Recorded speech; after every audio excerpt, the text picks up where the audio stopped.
का 22 बी में मेडिकल हो गया, 14 तारीख को उसको कॉल आती है, लेकिन सेंटर वाले कहते हैं कि आपको हमने रिजर्व कर दिया। क्यों रिजर्व कर दिया? अभी तो 23A चल रहा है, तो 22B से ये कहाँ से मतलब टपक पड़ा। तो अभी इसका 23A में मेरिट थोड़ा ऊपर आ गया और मतलब इसको फाइनल मेडिकल की कॉल आ जाए क्या। बिस्मिल्लाहिर्रहमानिर्रहीम, अस्सलाम वालेकुम वरहमतुल्लाहि वबरकातुहू। थंबनेल में मैंने आपको ये बताया है कि एक बंदा है, उसका 22B में मेडिकल हो गया, 14 तारीख को उसको कॉल आती है, लेकिन सेंटर वाले कहते हैं कि आपको हमने रिजर्व कर दिया। अब क्यों रिजर्व कर दिया? अभी तो 23A चल रहा है, तो 22B से ये कहाँ से मतलब टपक पड़ा। अब देखिए, इसने अप्लाई किया है 22B में। अब इसने जिस पोस्ट के लिए किया है, मुझे नहीं पता कि मतलब इसका ट्रेड कौन सा है, सोल्जर है, क्लर्क है, नर्सिंग है, एविएशन, सिग्नल, जो भी है।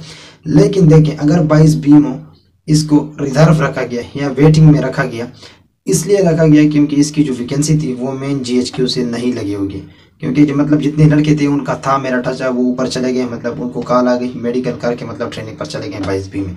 ठीक है, इसका जो नाम था या तो उन्होंने वेटिंग में डाला होगा या उन्होंने डाला होगा रिजर्व में। अब 23A में इसका मेरिट थोड़ा ऊपर आ गया, और मतलब इसको फाइनल मेडिकल की कॉल आ जाए कि आप आ जाए और अपना मेडिकल करके चला जाए। अब बात यहाँ पर बनती है कि ये ट्रेनिंग पर जाएगा 23A वालों के साथ या नहीं जाएगा।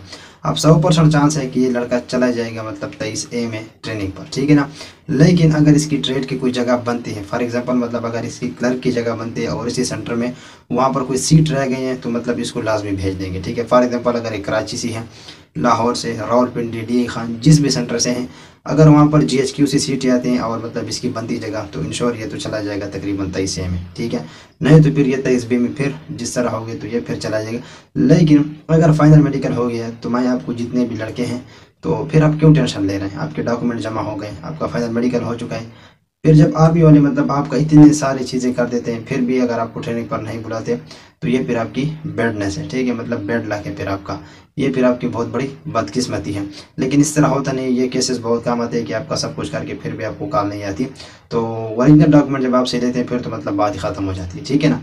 तो बहरहाल अल्लाह पाक आप सबको कामयाब करे, मेरी यही दुआ है आप सब लोगों के साथ। फिर भी कोई आपका क्वेश्चन हो कमेंट्स में लाजमी बताइए, विदिन 24 आवर जिस तरह मैं फ्री होता हूँ इंशाल्लाह फ़ौरन आपको रिस्पॉन्स कर दूंगा।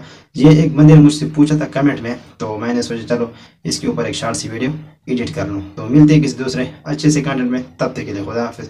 अगर चैनल पर पहली बार सब्सक्राइब कर दे, बेल के आइकन को प्रेस करें ताकि बार बार मिलते रहें और इसी तरह लेटेस्ट न्यूज़ एक दूसरे के साथ शेयर करते रहें।